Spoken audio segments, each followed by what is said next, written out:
आज के डिजिटल जमाने में क्राइम ने नए और खतरनाक रूप ले लिए हैं।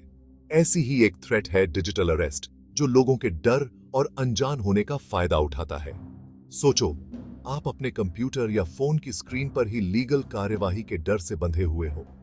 इस स्कैम में क्रिमिनल्स सरकारी अधिकारियों, खासकर लॉ एनफोर्समेंट या टैक्स डिपार्टमेंट्स के ऑफिसर्स बनकर लोगों से संपर्क करते हैं। वे लोगों पर मनी लॉन्ड्रिंग या टैक्स इवेजन जैसे गंभीर आरोप लगाते हैं। तुरंत अरेस्ट, भारी जुर्माना या जेल की धमकी से डर और बढ़ जाता है। ये परपेट्रेटर्स विक्टिम्स की घबराहट और अनजान होने का फायदा उठाते हैं।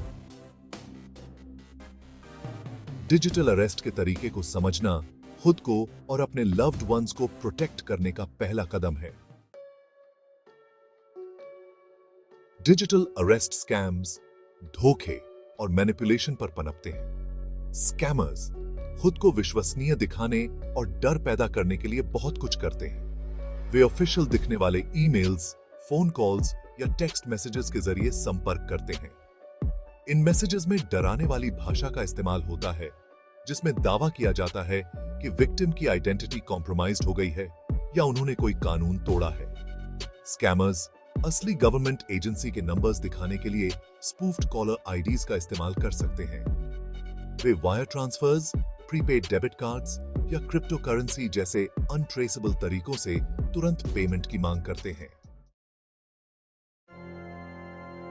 हालांकि डिजिटल अरेस्ट स्कैम्स कन्विंसिंग हो सकते हैं, लेकिन कुछ संकेत हैं जिनसे आप इन्हें पहचान सकते हैं और इनसे बच सकते हैं। सरकारी एजेंसियों से होने का दावा करने वाले अनसॉलिसिटेड कम्युनिकेशन से सावधान रहें। सरकारी एजेंसियां आमतौर पर ऑफिशियल चैनल्स के जरिए ही कम्युनिकेट करती हैं और संवेदनशील मामलों के लिए शायद ही कभी फोन कॉल्स या ईमेल्स का सहारा लेती हैं। उनके द्वारा इस्तेमाल की जाने वाली भाषा पर ध्यान दें। स्कैमर्स अक्सर धमकी भरी भाषा का इस्तेमाल करते हैं और तुरंत एक्शन की मांग करते हैं। कोई भी लेजिटिमेट गवर्नमेंट एजेंसी आपको कभी भी धमकी नहीं देगी या फोन या ईमेल के जरिए इमीडिएट पेमेंट की मांग नहीं करेगी।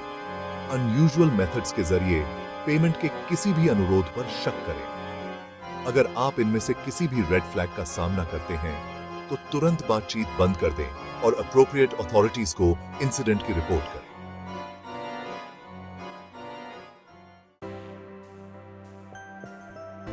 डिजिटल अरेस्ट स्कैम्स से खुद को प्रोटेक्ट करने के लिए विजिलेंस, अवेयरनेस और स्केप्टिसिज्म बहुत जरूरी है।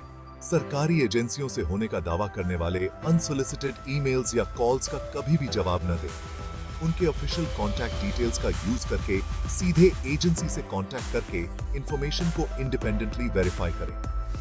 आम स्कैम्स और उनके तरीकों के बारे में खुद को एजुकेट करें। नॉलेज ही पावर है और स्कैमर्स द्वारा इस्तेमाल किए जाने वाले हथकंडों को समझने से आप उन्हें पहचानने और उनसे बचने में मदद मिल सकती है।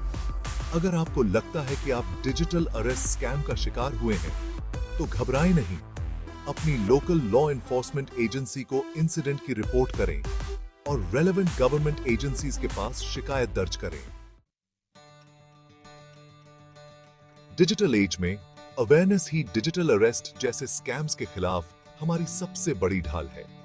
नए स्कैम्स और उनके तरीकों के बारे में अपडेटेड रहें। साइबर सिक्योरिटी ऑर्गेनाइजेशंस और गवर्नमेंट एजेंसीज के अपडेट्स रेगुलरली चेक करते रहें। इस नॉलेज को अपने दोस्तों, परिवार और खासकर सीनियर सिटीजन्स, जो शायद अधिक वल्नरेबल हैं, के साथ शेयर करें। ऑनलाइन सेफ्टी के बारे में खुलकर बातचीत करने के लिए एनकरेज करें और सपोर्ट का नेटवर्क बनाएं। सतर्क और इन्फॉर्म्ड रहना एक कंटिन्यूअस प्रोसेस है और साथ मिलकर काम करके हम सभी के लिए एक सुरक्षित डिजिटल एनवायरनमेंट बना सकते हैं। डिजिटल अरेस्ट और इसी तरह के स्कैम्स के खिलाफ लड़ाई के लिए कलेक्टिव एफर्ट की जरूरत होती है। अवेयरनेस फैलाकर और दूसरों को एजुकेट करके हम वल्नरेबल इंडिविजुअल्स को इन क्रिमिनल्स से प्रोटेक्ट कर सकते हैं। अपने लव्ड वंस, खासकर उन लोगों के साथ जो टेक्नोलॉजी से लेस फेमिलियर हैं, इस इंफॉर्मेशन को शेयर करें। उन्हें ऑनलाइन सावधान रहने, ऑफिशियल सोर्सेज से इंफॉर्मेशन वेरीफाई करने और किसी भी सस्पिशियस एक्टिविटी की रिपोर्ट करने के लिए इनकरेज करें। इस नॉलेज को शेयर करने का एक छोटा सा एक्ट भी किसी को विक्टिम बनने से बचा सकता है। आइए हम सब मिलकर एक सुरक्षित डिजिटल वर्ल्ड बनाएं, विजिलेंट, इन्फॉर्म्ड और प्रोएक्टिव रहकर खुद को और दूसरों को डिजिटल अरेस्ट से प्रोटेक्ट करें।